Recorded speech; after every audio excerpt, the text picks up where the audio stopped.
প্রিয় শিক্ষার্থীবৃন্দ, স্বাগতম সবাইকে তোমাদের তথ্য ও যোগাযোগ প্রযুক্তিতে আজকের এই ভিডিওতে আমরা জানার চেষ্টা করব তথ্য ও যোগাযোগ প্রযুক্তি তোমরা পড়াশোনা করো, এই বইটিতে আসলে কত নম্বরের পরীক্ষা হবে এই বইটি নিয়ে এবং কোন বিষয়ে কত নম্বর থাকবে এই বিষয়টি সম্পর্কে আমরা জানার চেষ্টা করব।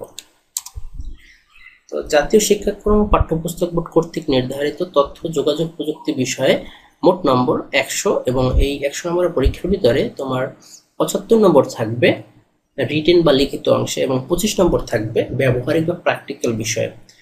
তো 75 নম্বর যে থাকবে তার ভিতরে 6টি প্রশ্ন আসবে, 4টি প্রশ্নের উত্তর দিতে হবে তোমার রচনামূলক প্রশ্ন, তার মানে থাকবে 6টি, 4টি প্রশ্নের উত্তর দিবে এবং প্রতিটি প্রশ্নের জন্য 10 নম্বর, তার মানে 40 নম্বর থাকবে রচনামূলকে এবং সংক্ষিপ্ত প্রশ্নে থাকবে টোটাল 10টি, তার ভিতরে 60টি প্রশ্নের উত্তর দিতে হবে। 60টি প্রশ্নের প্রতিটি প্রশ্নের জন্য তুমি পাবে 5 নম্বর করে এবং টোটাল এখানে রয়েছে 35 নম্বর, অর্থাৎ মোট রচনা ও সংক্ষিপ্ত প্রশ্ন অনুযায়ী 75 নম্বর।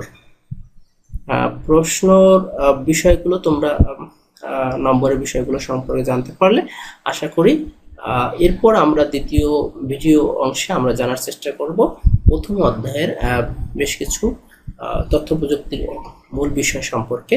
আশা করি তোমরা ভিডিওটি পুরোপুরি দেখো এবং আমাদের সঙ্গেই থাকো।